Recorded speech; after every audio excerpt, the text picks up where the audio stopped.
Hey dudes and chicks, and neither of those rules don't apply to you. Welcome to Break for Last Time. My name is Katie. Today, in this video, I decided that it would be a really fun idea to show you guys all of my deadest palettes.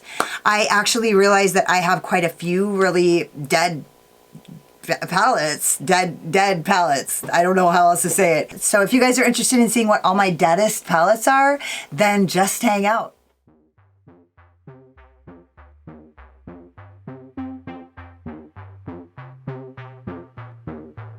Okay, so I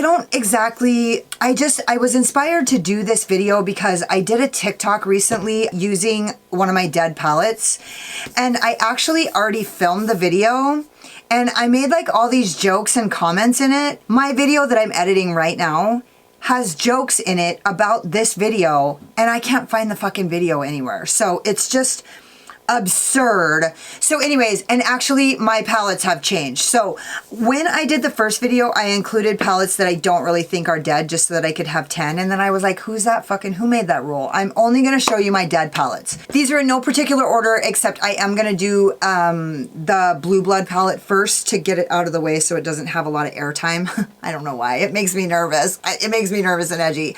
So a lot of you guys know it's a casket. How could I not include this? Honestly, it's like I have to include it. The color story looks like this. You guys have all already seen it. I mean, it's a fucking casket. It's a dead fucking palette, right? Next in the pile is my Haunted Europe palette by Nomad Cosmetics. And honestly, like, look at that dead chick holding their own head. This is a woman who really knows how to be her own parent.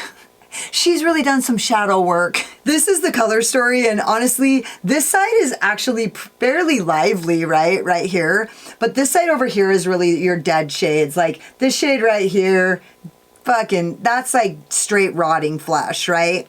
So also the side that's like alive actually has like coffins. There's coffins in this whole row, embossed in the whole row. In fact, I really had a hard time dipping into those shades because those coffins were so appealing to me aesthetically. I really did not want to fucking dip into them. They're fucking cute. Nice work, Nomad. I actually need a tissue. Hold, please. Okay, sorry, I had to fix my hair and go get wipe. The next one in the pile is my Rose from the Dead palette, and this is actually the palette that inspired me to do this video. I just realized like I'm really racking up the dead palettes, right? And so this is what the color story looks like, and this palette really does look like the colors of... This palette looks really sad to me, and it's actually based off the theme of Victorian mourning, like things that people did back in the Victorian era or whatever. I'm pretty sure that's what it said. I could be wrong, but I'm pretty sure that this palette is supposed to represent Victorian traditions or rituals for mourning. And so honestly, it's Rose from the Dead. I did a TikTok with the Typo Negative song, Loving You was like loving the dead. And I put the look that I did on my Instagram page. It's on there. It's dead. I mean, it looks dead as fuck. The look looked great, and I filmed that video with that look, and I can't fucking find it anywhere. The next one is the In the Dark palette, and the color story is just really dead. I feel like this deep color right here is pretty dead, and honestly, these two colors right here, the shimmers that they have, really look like icy cold flesh. Like, you know what I mean? Like kind of icy, like ice monster shit, but like, I don't know. I just feel like this palette, any palette that has this gray shade with even the, like, if it's like gray, if it looks like the Walking Dead, like flesh, like Walking Dead flesh color, if it has like a dark theme and that color, it made the ranks. But most of these are actually dead palettes. They are actually fucking dead. The next one is the Venus Immortalis. Clearly, this is very similar to the picture of Akasha, the Queen of the Damned, when she had become petrified because she had turned to stone. Very much like all the other vampires had, when they turned to stone, this is what they looked like in the Anne Rice, in the Queen of the Damned. So in the Anne Rice Vampire Chronicles, which I don't know if you guys have read those books, but they're literally probably the best books of all time, maybe.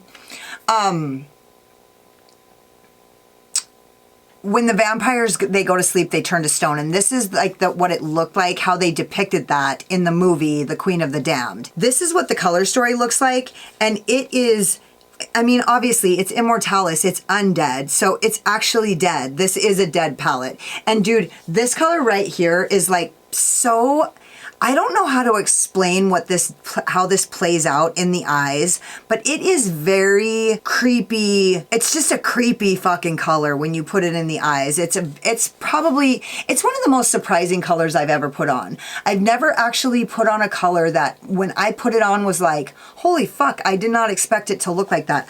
I thought this was gonna be a maroon. It's not at all.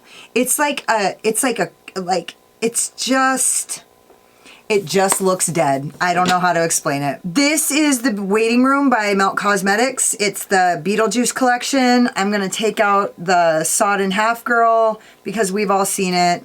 Love her. She's dead. She's so dead.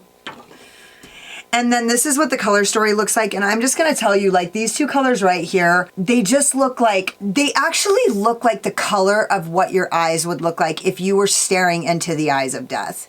When I have these colors on my eyes, it looks like you're staring into the eyes of death. And I don't know how many of you guys follow me on Instagram, but like if you see the pictures, it's actually like this is the color that it looks like when you're looking into two dead eyes. Right? Like the metaphoric or like proverbial looking into two dead eyes, right?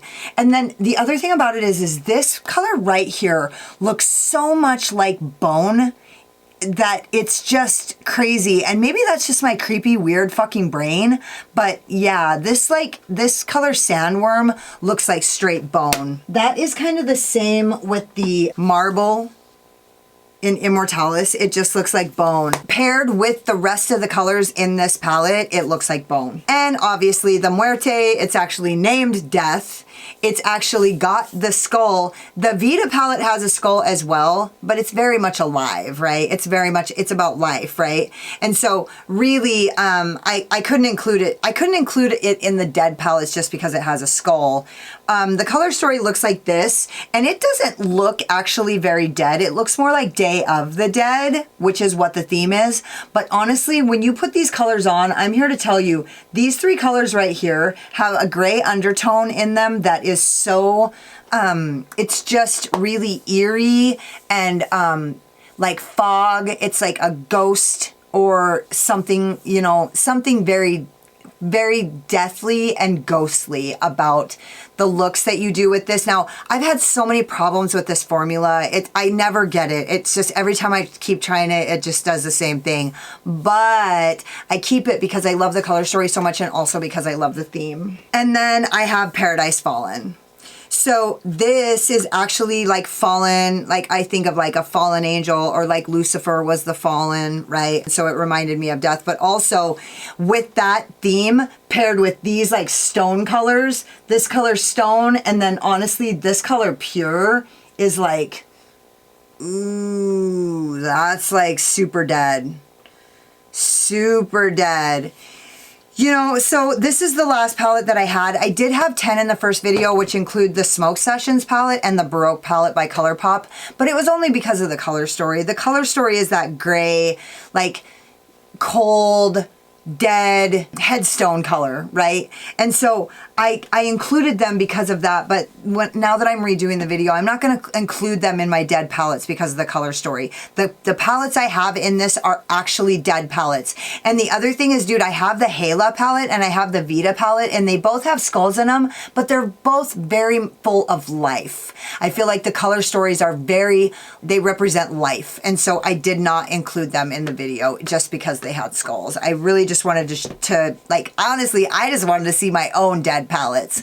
And so, yeah, that's my video. And I hope you guys enjoyed seeing all my dead palettes. Also, I just want to say, I know that we are kind of getting over a really hard time and there has been a lot of death. And I don't mean any disrespect. I just am doing it for fun. If anything I've said is triggering. I'm not gonna backpedal, but I will say that I just did this for fun and I appreciate you guys so much. So let me know if you guys have dead palettes that I don't have, because I know like Nikki Raven has a lot of like Makeup Revolution that she got with the eyeballs, and like I know there's been a lot of collections that have come out by other brands that I didn't get just because they had a skull or because they were like a certain theme, like and so let me know in the comments if you guys have palettes that you think are deader than mine. Do you have deader palettes than I have? And so yeah, let me know if there's things that you think that should be in this collection or in this list. Like if there was like an all-inclusive list of dead palettes of all time, like what would they be? And do I even have any of them? Like 8, it seems like 8 palettes really isn't that much. I bet you there's a lot of dead fucking palettes out there. So anyways, let me know in the comments if you guys think I missed anything or if you guys have something that I don't have. And don't forget to subscribe to my channel and hit the notification bell because you can't wait to see what happens next. Hit the like button if you thought this was an awesome theme and you want to see more content like this. Like I'm just trying to come up with shit out of my ass. Or if you just like my sparkling personality and my boyish charm, and hang out with me in the comments because I fucking love it. If you got like partway into this video and you're like, what the fuck is wrong with this girl? Then go check me out on Instagram because I don't talk as much on Instagram. And if you were like, don't sugarcoat it, Katie, we really want to see the real you, then go check me out on my Patreon, because on my Patreon I don't hold anything back. And as a matter of fact, the video that I'm editing right now is actually going to be a spicy one that's going to my Patreon. So one of the things that I do on my Patreon is I put all the videos on my Patreon, like the unedited version. They're still edited, like sped up on the blend and everything, but like the things that I don't really think are appropriate to say, which you guys know I bear a lot. I bear a lot on my fucking YouTube channel, but there's things that I do edit out. And so one of the promises that I made on my Patreon is that I will give you guys videos that are unedited, and actually the video I'm editing right now is going to be kind of a spicy one. So if you are like, you can't wait to hear more of what I'm holding back, then go check out my Patreon. Thank you guys so much for watching. You could have been anywhere, but you were here wasting your time with me, and I totally appreciate you. Later. Slayer.